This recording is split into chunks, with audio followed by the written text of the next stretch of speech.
I know, but I can't just have a visual behind my head and not know why it's there. So we're going to pray, and then I want you to start off with this, okay? And we appreciate you so much for doing it. All right, the Lord be with you. And also with you. Let us pray. Holy God, we give you thanks and praise for this day, for the gifts of the Spirit lavished upon us. We ask, O Lord, that you would help our hearts be joined to you and to one another, so that we might truly lavish ourselves in the luxuriousness of the Word of God. We ask, O Lord, that we would grow wise and holy and loving through your Word. We ask, O Lord, all this in your name, Father, Son, and Holy Spirit. Amen. Amen. All right. So one of the things I was actually this is the lead up to Sherry talking a little bit about this. One of the things that happened about a month ago was that somebody came here. They came to Holy Cross up from a church in Charleston, the Episcopal church, and he was fairly new to the Episcopal church. He was fairly new to the church he was at, and he was the director of basically religious education.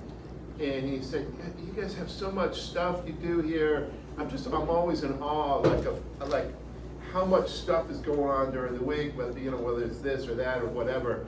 And he said, I've got this list of things I want us to do at our church, and I only got about 4 things, right? And I said, well, if you think that you're going to have 15 things and you're going to do be the point person for all 15 of those things that you're doing, you are out of your mind. You'll never have more than 2 or 3 things if you're the only one who's going to do anything, right? And I think the point of what I was trying to tell him was, if you're going to, it doesn't matter if your church has 1,000 people, 10,000 people at it, or whether it's got 20 people at it. You can't do programs without the people of the church engaging in the leadership of the programs of the church, but because nobody has enough time to do more than 2 or 3 things, as far as being the person leading it, because you gotta study for it, you gotta put the class together, you gotta be thinking about it.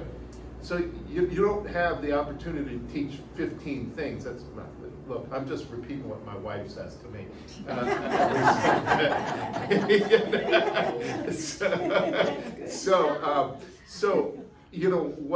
One of the things that we have a lot of is people with, No, sorry.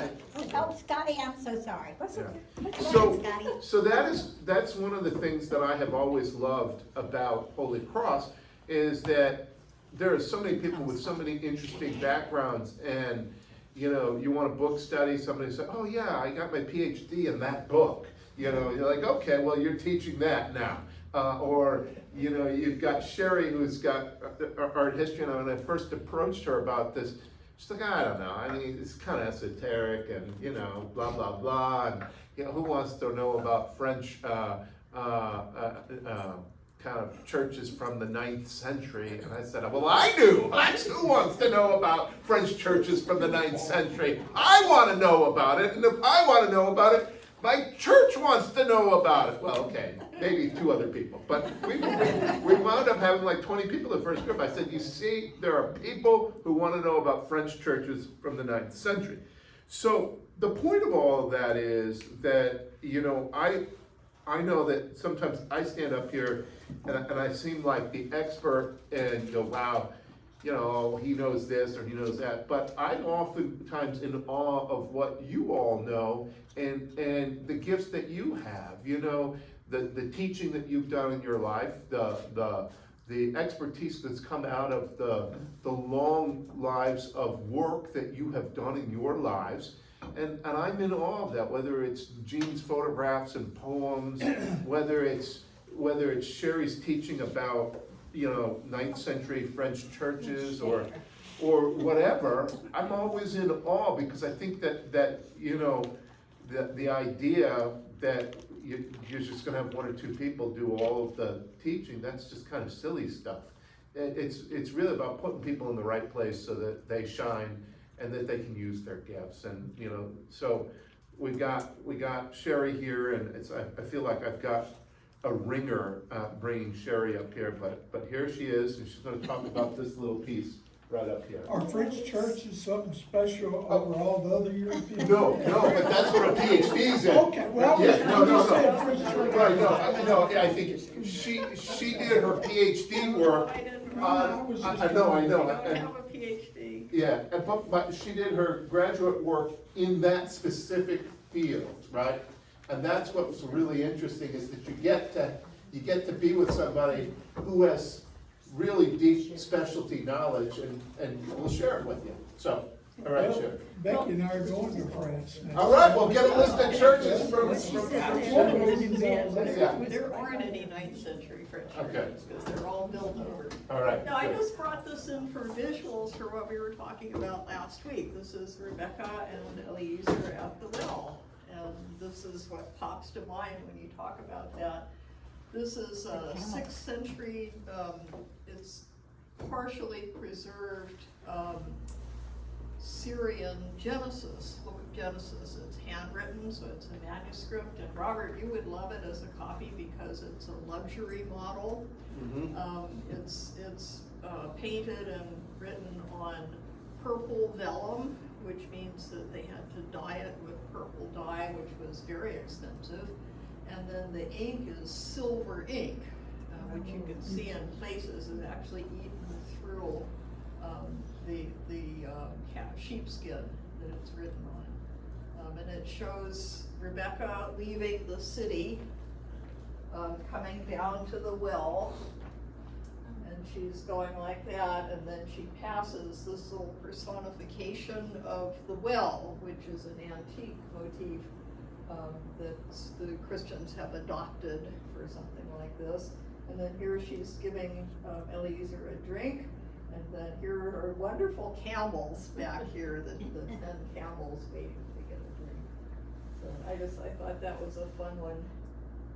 This is written as a codex, that's like a book like we're used to using, but it was probably copied from a scroll, which would have had the whole series of illustrations just as one long panel, and then the artist adapted it to the codex, to the page, and all of the compositions kind of wrap around like that. Not just this page, but other pages. So, there you go. Thank you very much. And we'll leave it up and take it down. Well, leave it up. I think it's really cool. One of the things that you'll notice in the more ancient church and even through the Middle Ages is that you will often see something that has to do with the New Testament with the Old Testament's symbolism right next to it. And we saw that last week all throughout both books and churches and other types of stuff. What you got always was Old Testament story right next to New Testament story.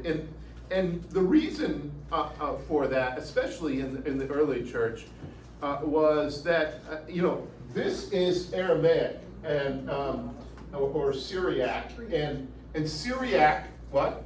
Is this Greek? Okay.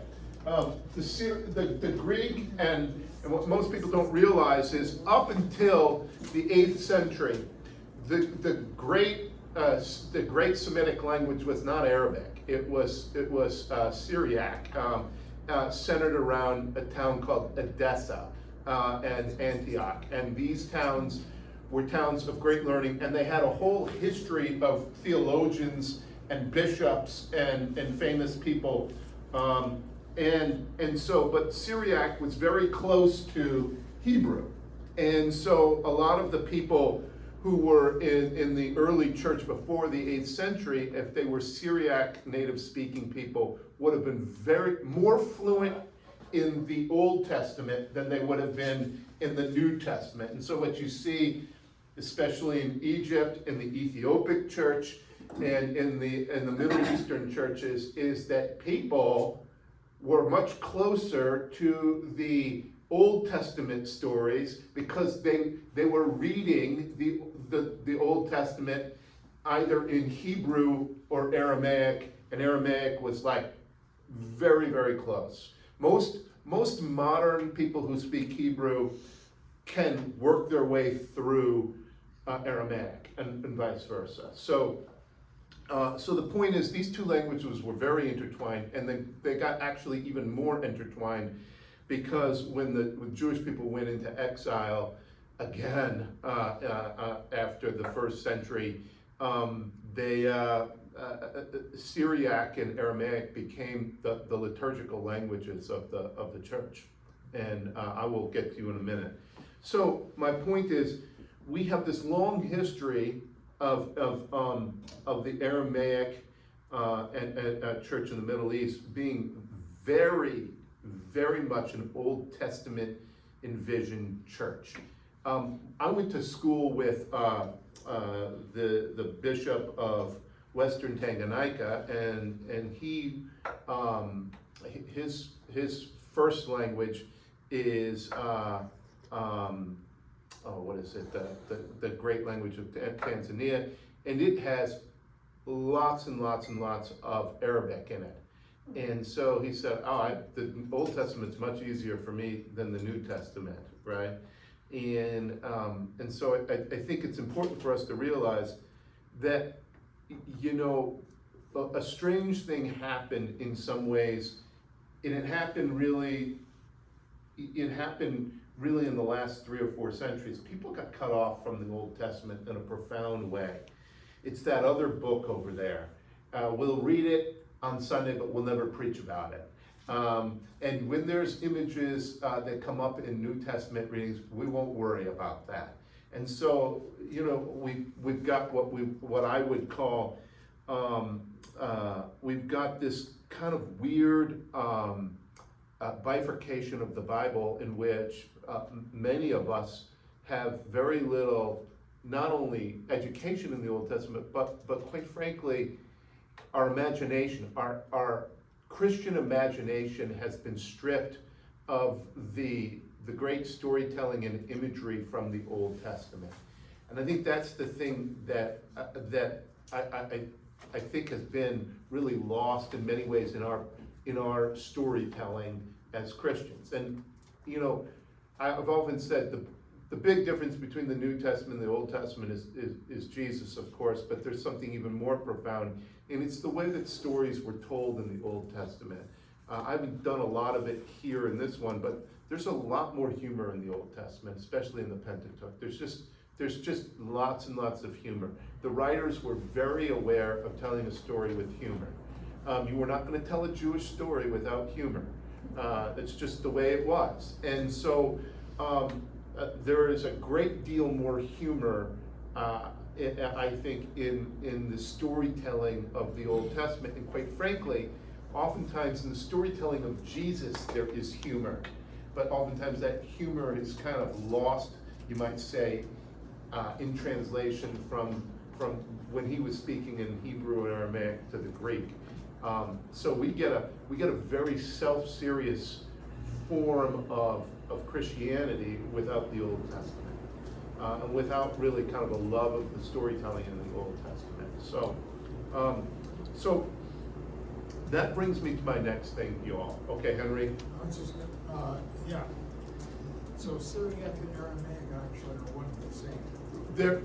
Yeah, I would say Syriac and Aramaic Syriac is the Syriac found around the great Syrian cities like Damascus and Edessa, but we know that it branched out further than just what would have been kind of the Syriac dialects of Aramaic. So through history, then, the Western Church actually almost lost contact with Greek, and just stuck with Latin, and didn't pay much attention. Yeah, and this is you've heard me say this a couple of times. English has a particular problem, and it's a really difficult problem. German doesn't have this problem. French doesn't have this problem. Spanish doesn't have this problem. Really, English is the only language that has this problem. And it's that even though we have a German language, English, all of our theological language is Latin, with some Greek thrown in there, which means that every theological term we have is abstract. It's not built off of Anglo-Saxon words that would have made it concrete. Every word that you use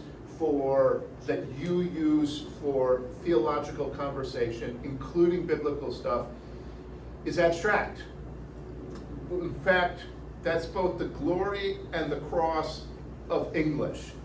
We have one language we use for concrete things, that's our German roots, and we have another set of words and language, kind of almost a separate language, which we use for technical and abstract things.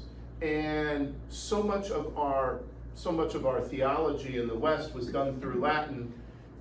So we didn't translate those words in English into our native language. We left them kind of dangling, kind of in this abstract middle. Those words aren't abstract to Spanish-speaking people and French-speaking people. They're just their language. And they see those words as concrete words that now have an abstract dimension to them. We don't have the concrete aspect of those words. We just have the abstract layer, which makes what I've often said, the storytelling of our theology very abstract and distant actually from the stories in Scripture. That's one of the big problems we have in English. And so what we wind up is we have some traditions that only travel in the Bible, and we have some traditions that get away from the Bible very quickly into theology and philosophy. Examples. So like in the Roman Catholic Church, you go from the Bible to philosophy and theology very quickly. There are forms of Presbyterianism that got very technical very quickly, right? So like, does anybody know the Orthodox Presbyterian Church? And those people love systematic theology more than anybody. And it gets away from Scripture really quickly.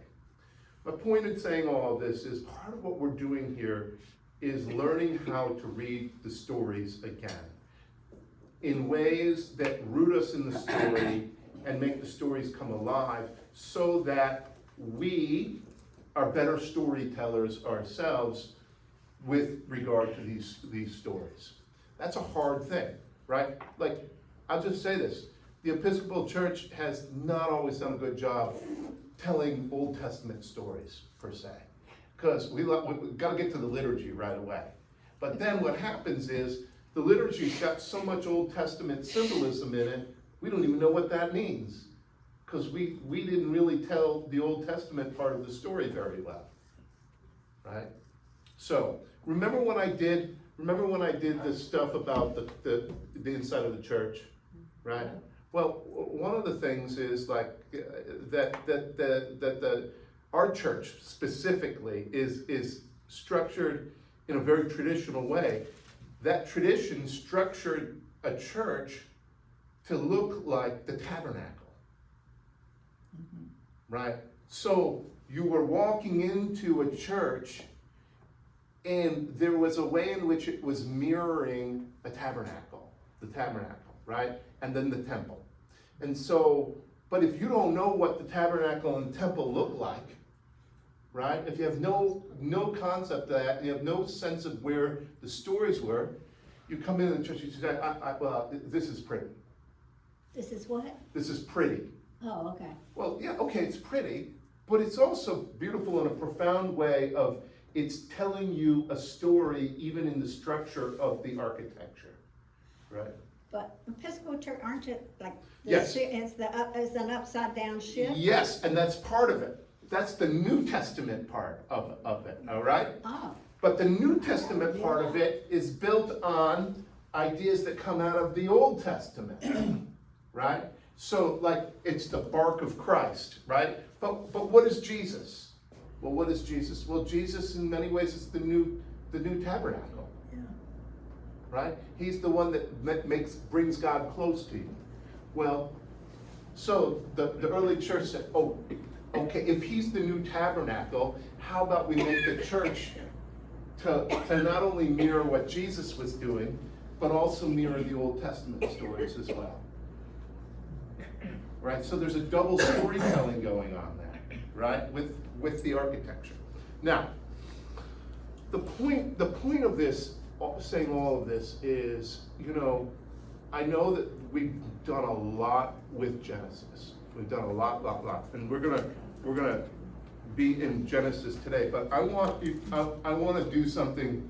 I've been thinking about this because a couple people have said, "Oh, I'm done with Genesis. I'm looking at you, Katie Murphy." All right, now listen. We're not going to end Genesis, but I want us to work with Hebrews a little bit, the book of Hebrews, the letter to the Hebrews. Because I want us to begin to see how those references are made in a New Testament text in a way that is going to get us to think about what we've been reading so far. And even what I'm going to have you do is, as we read Hebrews, I'm going to also have you read the appropriate Old Testament texts to think about how this New Testament writer was using Old Testament imagery to build New Testament theology. Okay? And so you're going to need to know these stories. Okay, what did we just read this past week? What did we read? What did we read from Hebrews?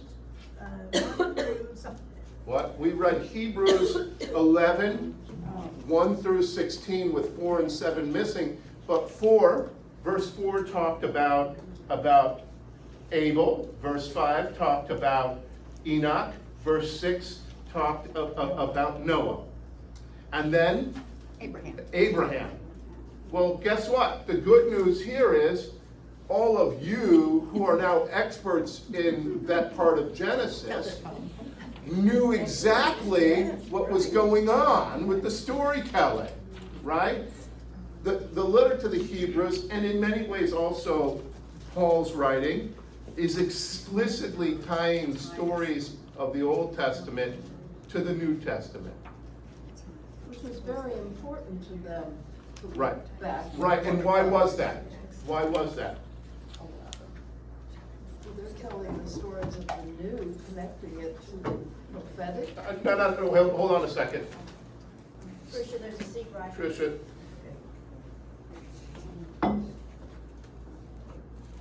I think Henry and I got the memo today that was ladies only. well, I know. Well, I'm here. Ron, what am I? Chopped liver? Okay. Okay, so for instance, as we back up a little bit to this past Sunday, the storytelling about how God was operative in the world, right?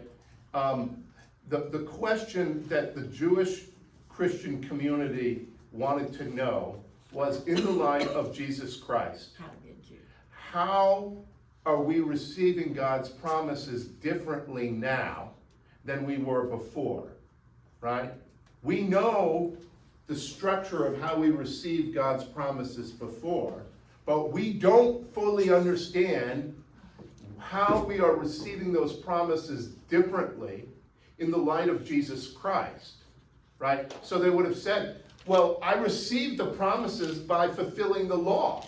That's how I received the promises. If I'm good in light of what the law asked me to do, then I am receiving God's promises by doing that. But you couldn't keep the law. Right. You So had to have right. something else. Right. So the problem was the promises were always evading us because we could never really instantiate the story enough through following the law. Right? And so one of the things that the early church from a Greek perspective asked, and this was Marcion, was, well, why do I, as a Greek Christian, even need the Old Testament? So the Jewish people were asking, why do I need Jesus if I was already receiving the promises? And the Greeks were asking the opposite question. Why do I need the Old Testament if I have Jesus? Right? And the problem in both of those questions was, how would these stories remain integral together so that we didn't just have one set of stories over here and one set of stories over here, and one of those sets of stories drops away, right? So what the author to the letter to the Hebrews is trying to do is make sure that these stories stay deeply connected together, and that people understand that if you're going to be a follower of Jesus, you have to understand the stories that Jesus was in many ways commenting on, and not only commenting on, but fulfilling, and not only fulfilling, but was inviting you into. Right? So what we're going to do is, I think the question that has been asked lately, coming out of some of these questions was, okay, but what does this have to do with Jesus? All right, so, and like, that's a really good question. What does this have to do with Jesus? Now, I could give you lots of difficult and complicated answers, but then you would just roll your eyes. But the prophets were telling us all about Jesus. Well, that's right. Now, on one hand, the prophets are telling us all about Jesus. On another hand, the prophets are telling us all about the law, right?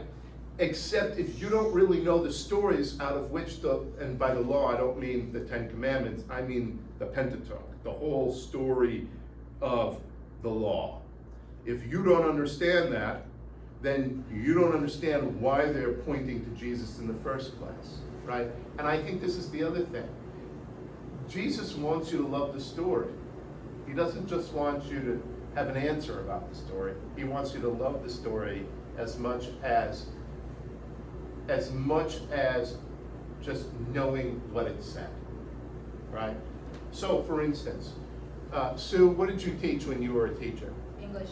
Okay, so when you were an English teacher, you would say, well, I was trying to get the kids to understand what To Kill a Mockingbird was about, right? You'd say on one hand, right? They got to be able to write a coherent essay about some aspect of To Kill a Mockingbird, right? But then you would say, but that's not good enough. I don't want them just to know what irony, how irony works in To Kill a Mockingbird. I want them to fall in love with a great novel. And I want to give them access points to falling in love. Ultimately, all right, so Carolyn, tell me, do you love Jesus? Yes, sir. So she loves Jesus, okay. When you love Jesus, does that mean you just follow this guy along blindly, or does it mean you want to fall in love with what he's fallen in love with? Right? I want to fall in love with the things that he's in love with. I want to fall in love with the stories of Israel. All right? And in fact, what I would say is, and I think this is just as true, probably maybe even more true for our Presbyterians here, is that the whole worship service is to get you to fall in love with the story. Right? Like that's the job of the worship service. Fall in love with the story so that you desire your life to be transformed. Right? Okay. So, questions from all of that?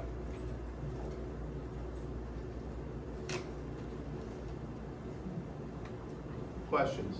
Sandy? I read something here and I thought it might be interesting. Yeah. I don't want to Yeah. take away from anything. But it said the letter was addressed primarily to Jewish converts who were familiar with the Old Testament, who were tempted to revert to Judaism or to Judaize the gospel.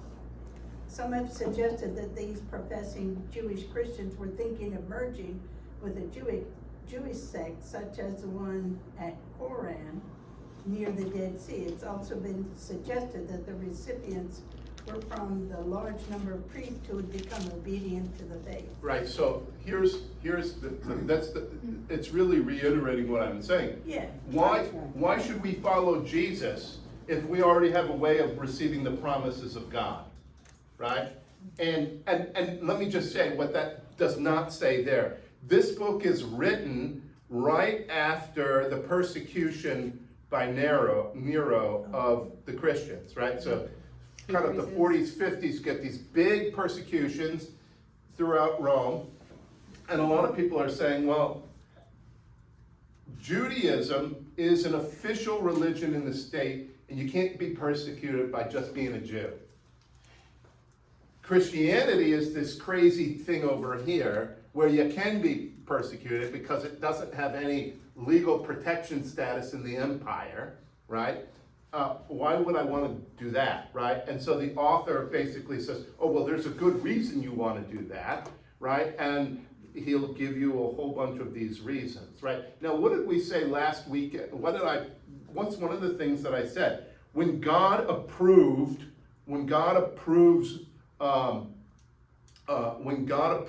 us, right? What was that word? What did it say? Where God, by faith, God approves us. Seals. What? Seals. It's the basis of. This is the really interesting thing. What he says, he uses the word martyr. He says, God bears witness to us, and the word is martyr. In other words, God says, yes, I invite you into me, but God does that by bearing witness to you. But as I said, when you bear witness to something as a martyr, what do? God not only sees us, God speaks of us, And we speak of him. and he invites us he does that in a self-sacrificial way of love. And he invites us into that self-sacrificial way of love, right? So what part of the author to the Hebrews is saying is, well, why would you want to follow Jesus? Because he's doing the work of God, approving us, i.e. speaking and bearing witness for us in a self-sacrificial way of love. And Jesus' obedience to God was not automatic, was it? No. Well, here's what I would say. It's hard for us to think of Jesus' obedience in a way in which it makes sense to us as human beings. He's not afflicted with original sin. He's not afflicted with things that pull him away from God the Father's will. So his obedience is always and eternally ever present in a way that it's not for us. Okay? So yes, he has a will that assents to the Father's will, but in a way that's unbesmirched by sin, right? So he literally has complete free will. We have busted, broken up, dented free will that needs a lot of grace in order to get to yes. Yes. I'm thinking about something that directly ties the Hebrews, Jews, to Christianity. Yeah. And it's the promise with the Hebrews of a Messiah. And in Christianity, it's a Messiah that's here. Yeah, so I think they could be afraid of both of them. right. And so one of the problems that has afflicted Judaism post-Jesus is the issue of the Messiah. It's fine to want a Messiah. It's not so fine to actually believe in a Messiah, because that'll get you to Christianity really quickly. So there's a whole bunch of branches of mystical Judaism that involve people following a rabbi who's been deemed to be the Messiah, right? And so so my point is, Judaism has kind of gotten in this interesting place where it's okay to want a Messiah. It's not okay to believe in a Messiah, okay? So you don't want realized messiahship. You want hoped for and expected messiahship, right? Otherwise, you're just going to wind up being like the Christians. There are Christian Jews living in Israel, are Well, there not? there's Christian Jews Living in living in Tryon. Tryon. Right, the Right. Messianic Well, Jewish my- church. Yes. Do they have places of worship? Yes. Christians? Right over in- here. No, I'm talking about in Israel. Oh, yeah. In Bethlehem, there's a Lutheran church. Yeah, Okay, but so I would say They are mixed together. it's more complicated in Israel than it is here. Sure. Because while there is plenty of Christianity in Israel, there's not the Messianic Christian Jewish movement that is here over in Israel, okay? And part of that is because the state of Israel, in many ways, in modern Israeli Judaism, took the place of the Messiah. All right? The state itself took the place of the Messiah. Okay. Yes, Gene. You jumped ahead to what the Messiah is with the Jewish people now. That isn't what I was drawing the attention to. Yeah. Was they were punished by the Romans. And how many times did Jerusalem fall? Yeah. Simply because they became very, very dangerous because they wanted that Messiah, and they'd have people that would fight the Romans Yeah. and brought down. Right. What is Same the thing happened in Christianity. for Second Temple Judaism? What's the primary job they're looking for the Messiah to do? Save us from Rome. Kick the foreigners out. Yeah, If you're strong enough to kick the foreigners out, then you're the Messiah. then you're the Messiah, right? And that's why people see Jesus do all of these things. Every time they see him feed people or cast out demons, right? When they see him cast out demons, especially, what are they thinking? Cast out the Romans. Well, cast out the Romans. In fact, there's a story in Scripture with the pigs. Yeah. Yep, The crazy guy, those were the Romans. he asked, who are you? What's the answer that Legion. oh, who would Legion be? Multitude. No, Roman soldiers. We're a force of an invading army that has infested you, and Jesus now is expelling the foreign army of demons into the most unclean thing possible. But he wants the Romans to follow him as a Christian. Well, here's what I would say.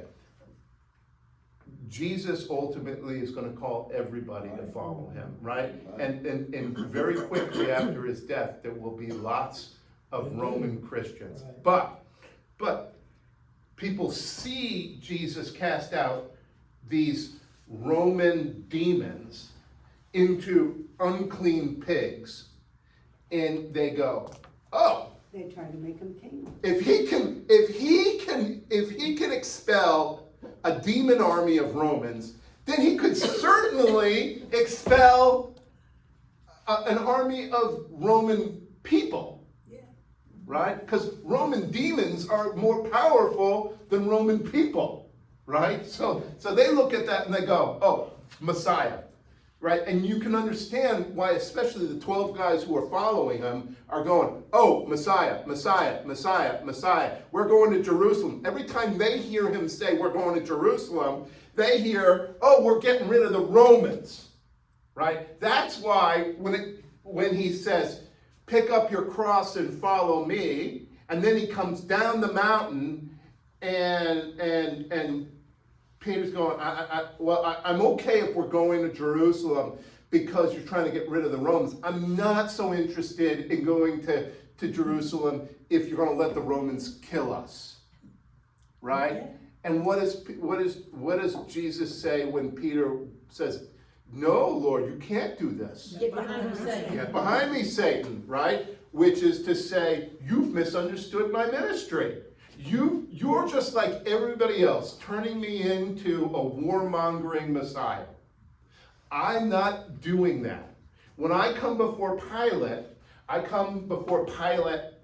asking him one very important question.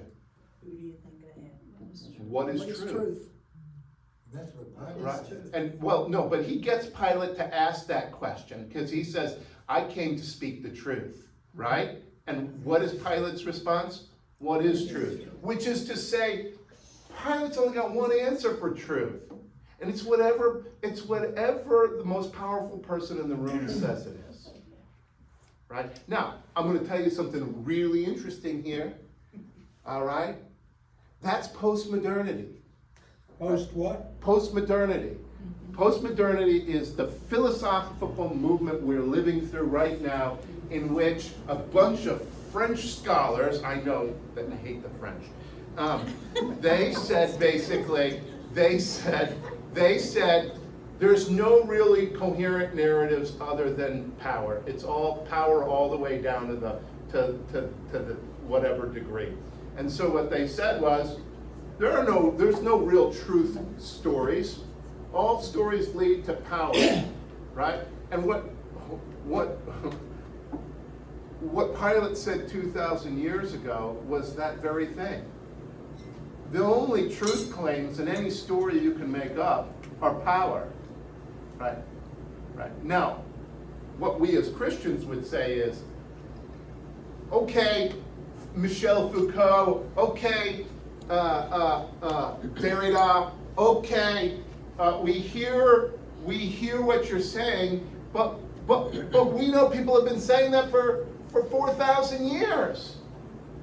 And we do not believe that's the case, because our Savior came before all the power in the world and stood there and let himself be crucified. Right? We have the story that overturns the idea that it's power all the way down. It will ultimately be power. Right? Well, it's the power of God, right? But it's not the power, what they're talking about is the power of the world, right? So, this is the really interesting thing. The modern world sits in the same place as Pilate. Like, hey, it's power all the way down, buddy. I don't believe in anything else. Right? And so the modern world has more skepticism, because they would say, oh, well, you know, the church has been the author of this worldly power for so long. Why would I believe in any of that? Right? And of course, the answer that we Christians would say is, well, all institutions are busted, broken up in some regards, and abuse power. It doesn't mean that I don't believe that there's a savior. It doesn't mean I don't believe that there's a story of redemption. It doesn't mean that any of that. It just means that people are people. That's original sin. That was the first story in the whole book. Right? Okay. So, let's tell the story of Genesis 25. You know that not only death is what the people back then. Well, in some ways, yes and no. Was Saul wealthy before God chose him? Yes. He's chasing a donkey around Israel. Was David wealthy before he was chosen? No. His family was, so, I mean, they had. He's the 8th son. Yeah. And they forgot A him. different mother. They didn't even bring him to the party, right? He was so insignificant. I always say, the joke, and we're going to get to the joke here in chapter 25, is whoever the world thinks is powerful and important is not necessarily who God thinks is powerful and important. And so what we get here is, part of the beauty of the story of Scripture is, you don't know what God knows. You don't know what God knows. But you know, even when Jesus was here, it's the wealthy women that supported him. Well, that's You right. have to have- You gotta have a patron, right? Yeah. All right, even God needs a patron. All right, Sally, will you start up 25, 1 through 6? We're gonna run through some of this, because we need to get to the back side of this. So hold your questions a little bit, okay? Abraham took another wife, whose name was Keturah. She bore him Zimran, Jokshan, Medan, Midian, Ishbak, and Shua. Jokshan was the father of Sheba and Dedan. The sons of Dedan were Azariam, Letushim, Leomin. The sons of Midian were Epoch, Epher, Hanok, Abida, and Eldah. All these were children of Keturah.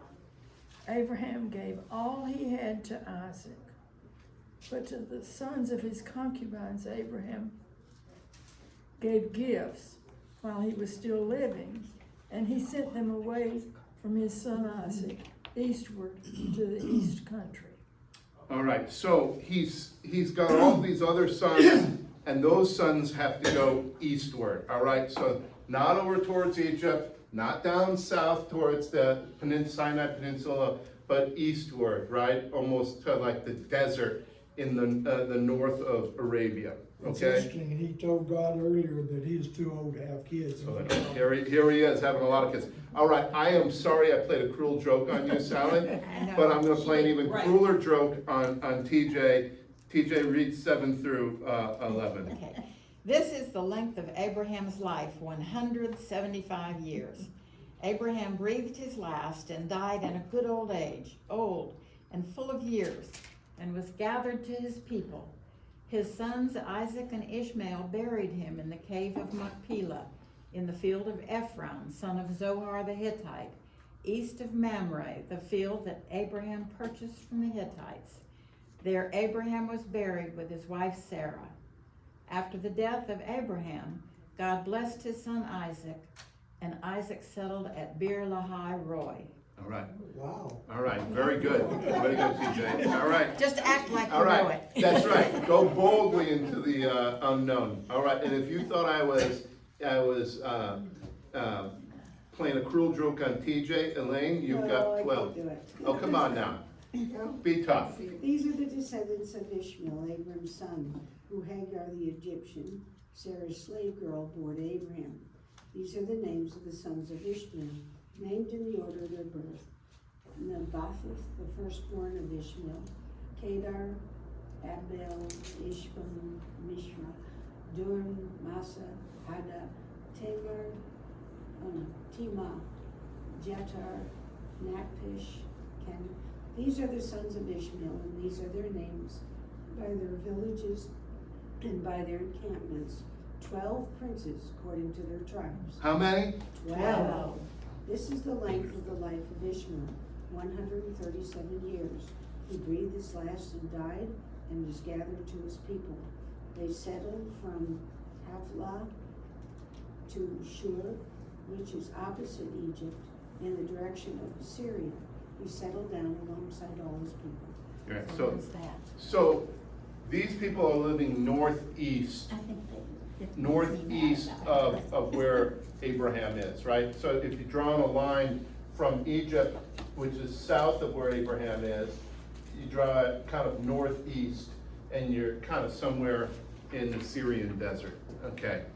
Now, notice here, this is really interesting. The language here sounds an awful lot like when Jacob dies, right? How many children does Jacob have? 12. Right, and so there's 12 tribes, right? And he's drawn up to his people and all of that stuff. So even though Ishmael isn't a son of the promise, Ishmael gets another promise from God, and he becomes the father of another group of people, and he winds up having his family look an awful lot like Jacob's family, okay? All right, now, Jackie, will you read 19 through 23? I'll try. I did not bring my glasses. Oh, well then, Carolyn? Okay. These are the descendants of Isaac, Abraham's son. Abraham was the father of Isaac, and Isaac was 40 years old when he married Rebekah, daughter of Bethuel, the Aramean of Adoram, sister of Laban the Aramean. Isaac prayed to the Lord for his wife because she was barren, and the Lord granted his prayer, and his wife Rebekah conceived. The Okay, children- now wait, read that again. That's very interesting. Read that again. Happens all the time. Isaac prayed to the Lord for his wife because she was barren, and the Lord granted his prayer, and his wife Rebekah conceived. Excellent. Keep reading. The children struggled together with her, and she said, "If it is to be this way, why do I live?" So she went to inquire of the Lord, and the Lord said to her, "Two nations are in your womb, and two peoples born of you shall be divided. The one shall be stronger than the other, the elder shall serve the younger." All right, so here we have another woman who seems to be barren. Somebody prays, and she has, she doesn't just have a child, she has what? Twins. Two children, twins, right? And that seems like it should be more than enough answer for the cry to have a child. But as you might know, two isn't always more than one. Right? So she gets a lot on her plate here. And here's where the story gets rich and thick. The Lord says to her, "Two nations are in your womb, and two people born of you shall be divided," right? And then the one shall be stronger than the other, the elder shall serve the younger, right? And guess what? We will begin to see this pattern take place all throughout salvation history. What we will see is who else is barren and gets a child. Sarah. Okay, what? Yeah, Elizabeth gets a child, right? Okay, but what about Hannah? Hannah, Samuel. Right, exactly. And what does Eli say to her at the temple when she's sitting there? Why are you acting like a drunk woman? Right? And she says, "I'm not acting like a drunk woman. I'm praying. I've got something that I want the Lord to give me." Right?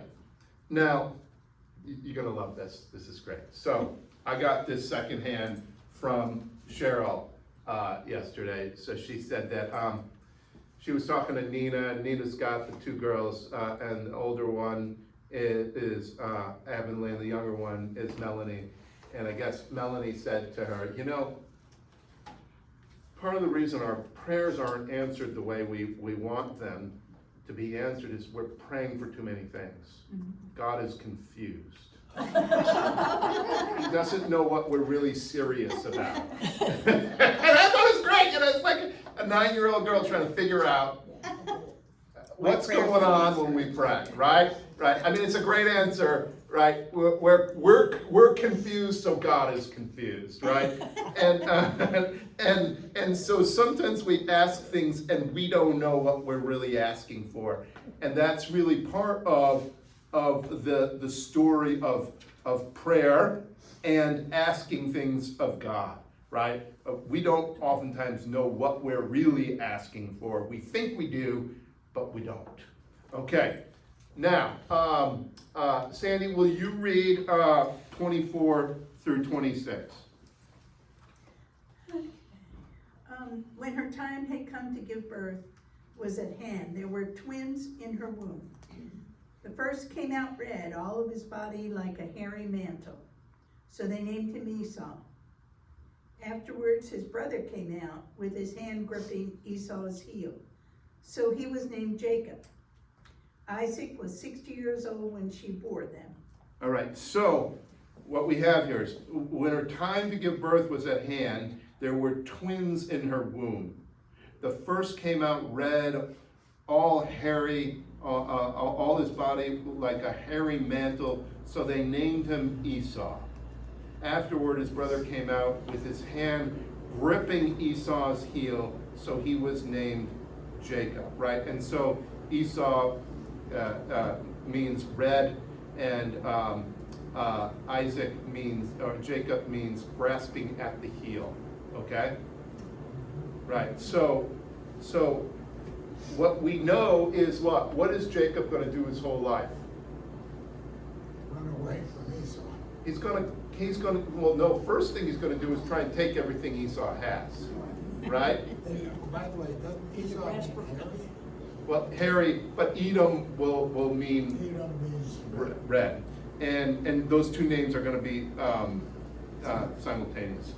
But when we look at this, what we see is that these two men do not like one another, and it's before anything has ever been done in the family dynamics. Okay, and say they were born into family dynamics. All right. So Sandy, will you continue reading 27 and 28? When the boys grew up, Esau was a skillful hunter, a man of the field, while Jacob was a quiet man living in tents. Isaac loved Esau because he was fond of game, but Rebekah loved Jacob. Ah, okay. So what's the problem here? What's the Partiality. a partiality? Yes. One parent loves one kid, the other parent loves another. I can't imagine this ever happening. This is such an absurd story, right? I can't imagine All parents that love there each would other. be family dynamics that would prioritize one child over another. That seems ridiculous. That would never happen, right? That's why you're right. That's why you have one child, right? Katie has the answer to all of life's problems, right?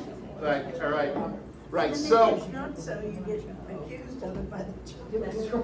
say that again. Even though you may not be partial Well- to one over the other, they accuse you. Right. Okay, and that's part of the issue.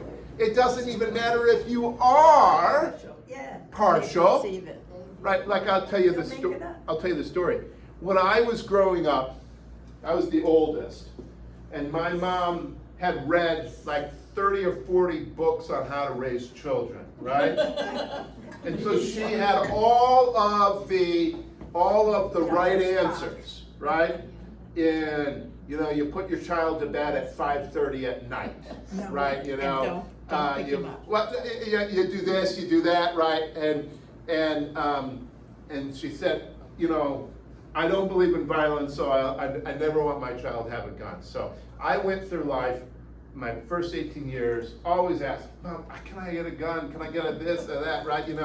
No guns in my house. We'll never have any guns, right? Well, on my brother Bill, who's the youngest and is 11 years younger than I am, he got 3 guns for his birthday.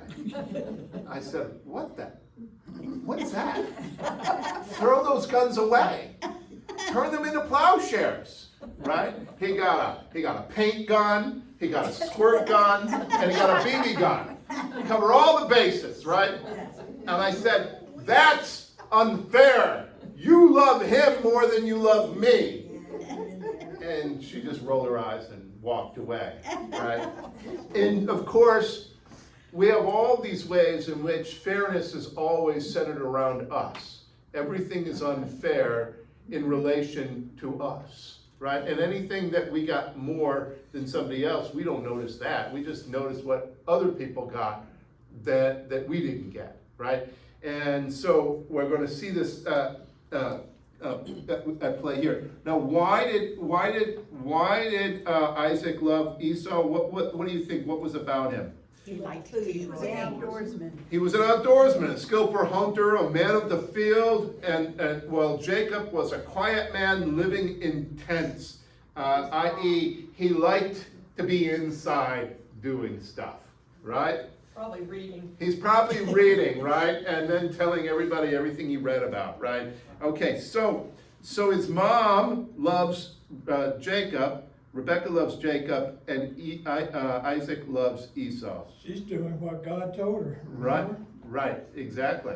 Okay, now, Robbie, will you read 29 through 34? Right here. Once, when Jacob was cooking a stew, Esau came in from the field, and he was famished. Esau said to Jacob, "Let me eat some of that red stuff, for I am famished." Therefore he was called Edom. Jacob said, "First sell me your birthright." Esau said, "I am about to die. Of what use is a birthright to me?" Jacob said, "Swear to me first." So he swore to him and sold his birthright to Jacob. Then Jacob gave Esau bread and lentil stew, and he ate and drank, and rose and went his way. Thus Esau despised his birthright. All right, this is great. So now, notice there's going to be 2 things here, and they often get confused. What did Jacob want from Esau? He wanted the birthright, right? What did the birthright entail him to? Give you everything. Everything. Yeah, so he gets the lion's share of the inheritance. But what is he really after? The What blessing. part of the blessing, right? He wants the blessing of Isaac, right? And this is going to be the great story in this kind of cycle, the Jacob cycle. What does Jacob think he's entitled to, ultimately? He His thinks father's love. not just his father's love, he thinks he's entitled to God's blessings. He's gonna try and hunt down God's blessings. How is he gonna try and do that? Well, ultimately, what's the great story of Jacob trying to wrestling with the angels, right? Otherwise, sometimes he calls it the Lord, sometimes he calls them angels, right? Or an angel. And so what we have is the great vision of Jacob trying to wrestle a blessing out of God, right? And what does he want to take away from wrestling with the God? What does he say? The blessing. But he says, I want to know your name. And what does the angel say? Oh, no. It doesn't work that way. You don't get to know my name. I get to name you. I get to name you. Your name from now on is what? Israel. Which means what? He wrestles with God. He who wrestles with God. That's exactly right. Right, okay. Yeah, so my point here is we're going to have a whole story of Jacob trying to come to terms with what it means to receive something as a gift rather than take it or steal it or command it by his own will. Right? It's a brilliant story, and why is it a brilliant story? Well, who gets named after him? All of Israel gets named after him, right? Everything that follows from here on out gets named after him. In other words, the pattern of Jacob/Isaac's behavior is in many ways going to be the pattern of Israel's behavior with God. Oh, no, God, we think we know better than you. We think we know better than you. We're going to take from you what we want to take from you. What's the problem? Can you take from God what you want to take from God? No. Why? Because he's just gonna hang on to it and put it out of reach. Well, it comes with all the problems. Do you really know what you want? Do you know what you need? Do you know who you are? How could you know what you want? What's the great absurdity of what ultimately Israel says that they want? What do they? They want a golden calf. They want a king, right? They want all of these things that they think will solve their problems. The externalizing their problems outward, right?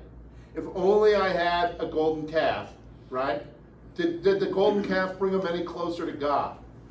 No, it put a wedge between them. And when they say they want a king, what does God say to Samuel when Samuel's despondent to them? They don't know what they want. This is not your problem. This is their problem, right? They haven't rejected you, Samuel. They've rejected me. What? Don't get it confused, Samuel.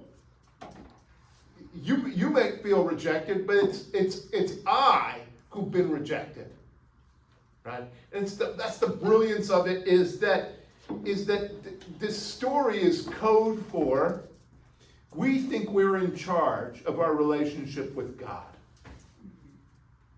right? But you're not. God's in control of it. In fact, as I keep saying, if you were in charge of your relationship with God, how big would God be? Pretty small. You can put them in a thimble, box them up, put wrapping paper around it, send it to your friend, tell him you got God for him in a little box. you know, that's the beauty, is that what we're seeing here is everybody in this story thinks that they're in control of something that they're not in control of, right? Rebecca thinks that she's going to be able to manufacture what she wants.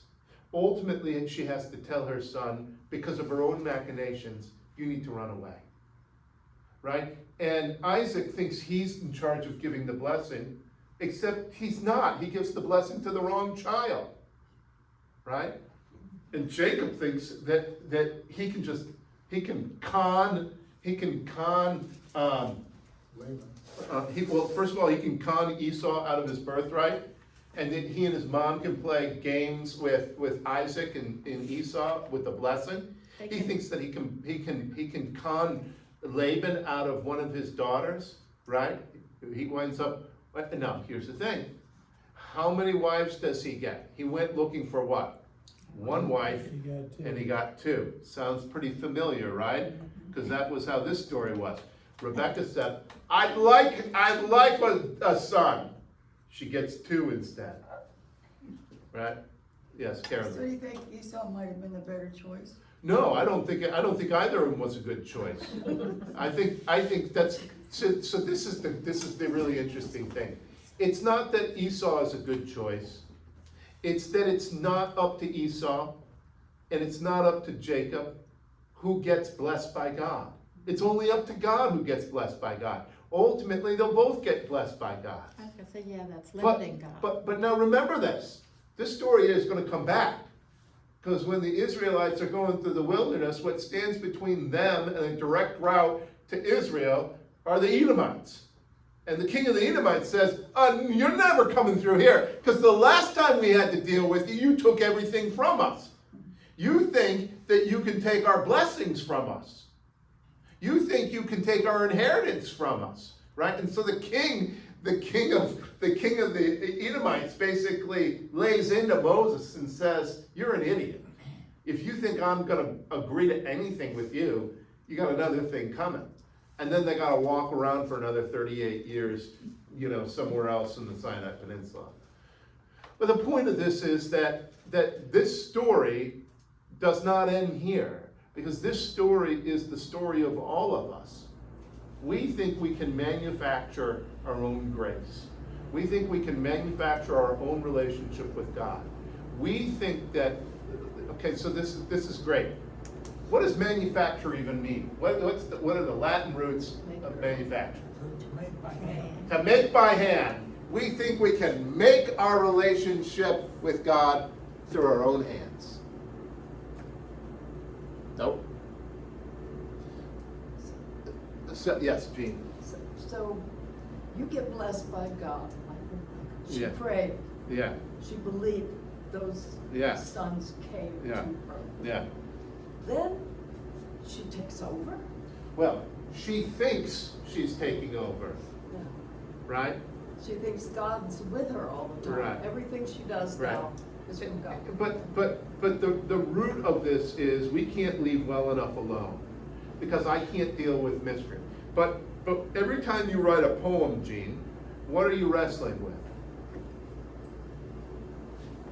Personally, Well, you're wrestling with mystery, right? Like you're getting a vision, right? You ask for a vision, and then you try and write this mysterious vision down, yes.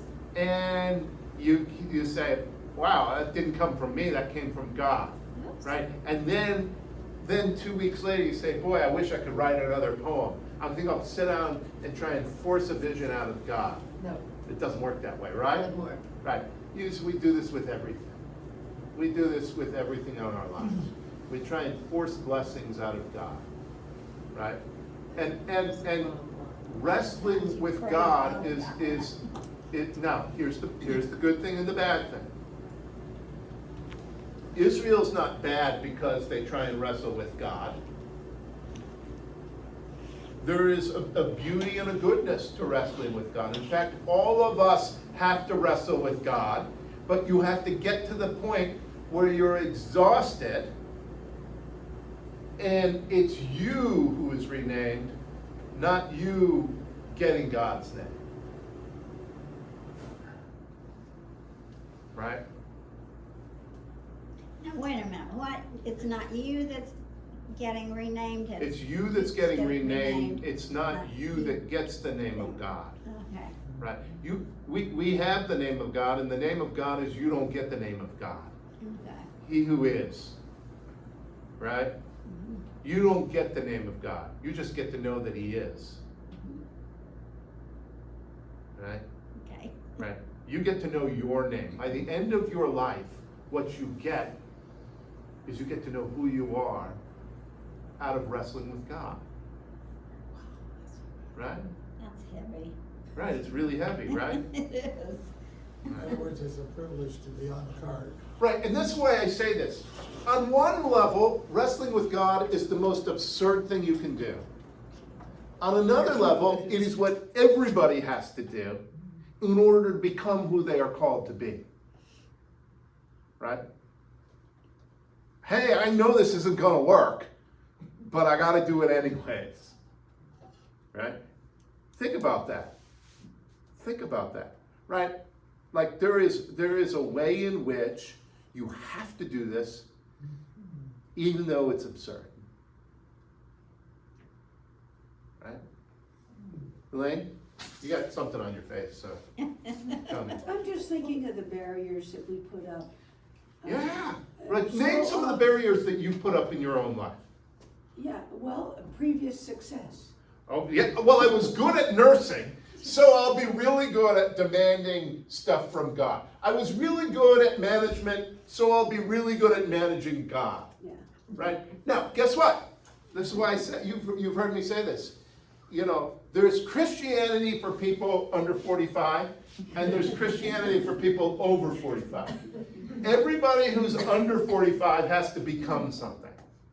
In order to take your ego apart, you have to have an ego to take apart. Right? So you spend the first half of your life trying to assemble your ego. Do you spend the second half of your life trying to disassemble your ego?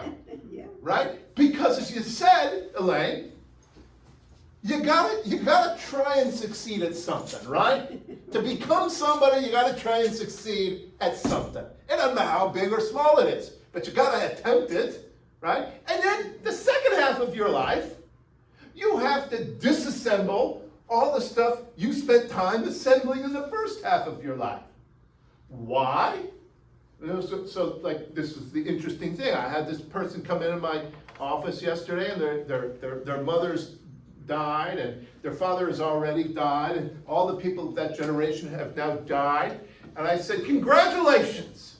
You now are the bearer of wisdom and stories for your family.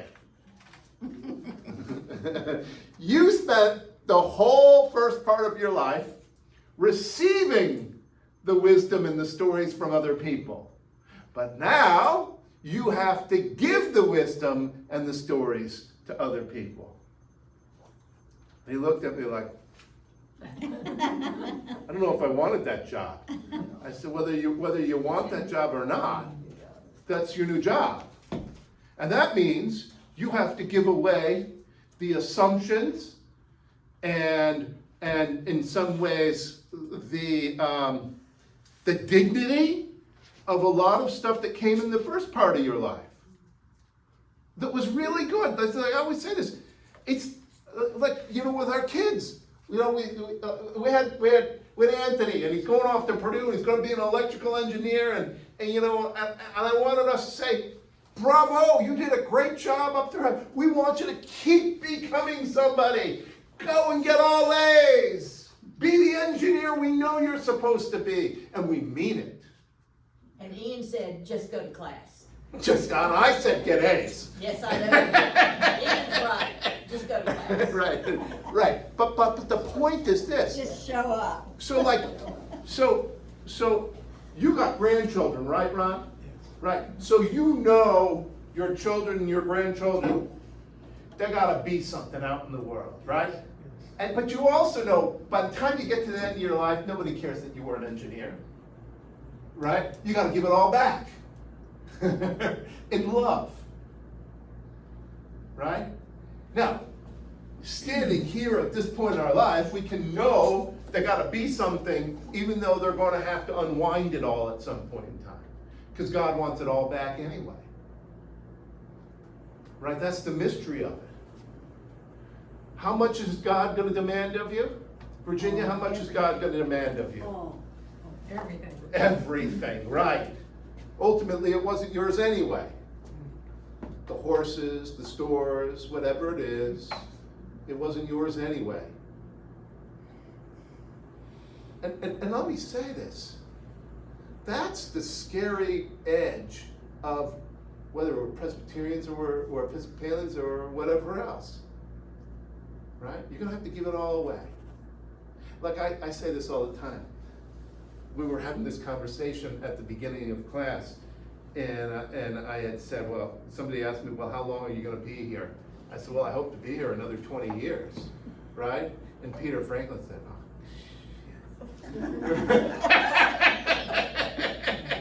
right? And you know, like, you know. And then what happened? Well, but the point of this is And this. no, he didn't. Yeah, well, no, but the point of this is, I'm not in control of that. When somebody says, how long are you gonna be here? I hope forever, but I'm not in control of that, right? You know, like I said to people, you know, we had this situation in my previous church, in the diocese. It was like 3 priests got Title IV violations. My wife was really like, what's gonna happen if somebody says something to you? I said, well, They got what? a Title IV, like they did something inappropriate and they were removed from their ministries, right? All right, and I said, well, I can't control what anybody accuses me of. Like, I'm not in control of that. I'm in control of what I do and what I don't do, but anybody can be falsely accused of anything. And if you're falsely accused of something, there's no more ministry. Even if you're found out to be completely innocent, nobody's gonna hire you, right? Well, I don't. So my wife said, well, what are you gonna do if something happens like that to you? I said, I'll just start driving a cab again. It's like every day you get to minister is a great day. And if it all comes to an end, whatever day that is, that's when it comes to an end. But I'm not gonna be resentful, because if I'm resentful, then what was my ministry about in the first place? That's the reason we pray, give us this day our daily Right, this day, right? Not 3 years from now that I don't know. That was my point exactly. You don't get to know that day out there, right? That's also part of the story of Jacob. You don't get to know when you're coming back. You get to live this day. He thought he was going to be there for 7 years. Was he there for 7 years? No, he was there for like 20 years. Because it wasn't his timeline. It was God's timeline. And we all have a hard time struggling with that, right? Like, you're not in control. Like, I've said this. I love being in Triumph. I want to be here for the rest of my ministry. I mean, where else do you get to do this amazing work and then not have to be in traffic jams? Right? I went down, I saw Jack last Thursday, right? Now, Virginia did this like 2 weeks ago. She went down there. And I came back and I left at 7:45 in the morning, and I got back at 5:45 in the morning, and I was with Jack for an hour and a half. I literally spent the rest of the time in the car between here and there. In that horrible traffic. Right, and so Cheryl was like, well, how was the visit? How was the visit? And I said, well, I learned that I don't ever want to live in Atlanta. Right, like who would want, even if they gave you $1 billion and said you had to live on 385, like I would be like, keep your money. I cannot live on 385, you know. Okay, questions? So how is Jack? Getting better day by day, oh, good. right? But not where he would hope he wants to be, or where I would hope that he would be.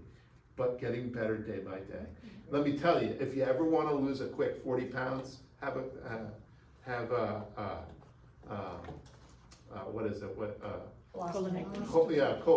Colonectomy. Colonectomy. Have that, you'll lose 40 pounds before you know it. All right, go in peace to love and serve the Lord. Thanks be to God, thanks be to God. You too, can you do next week after class? Look on your calendar and let me know when you can, okay? Let me know when you.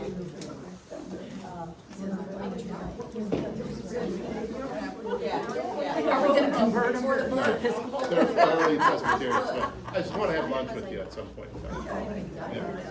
So look and let me know, you too, when you can do it. I don't have to do it after this class next week or the weekend. If there's another day that you guys can do it, that's fine. Okay. Oh, yes, I saw that.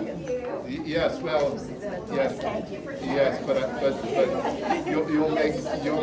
you'll make good Christians out of them. Atlanta was fabulous in places. Yeah, but not anymore. Not anymore, I'm sure. Here. I hate to miss it, but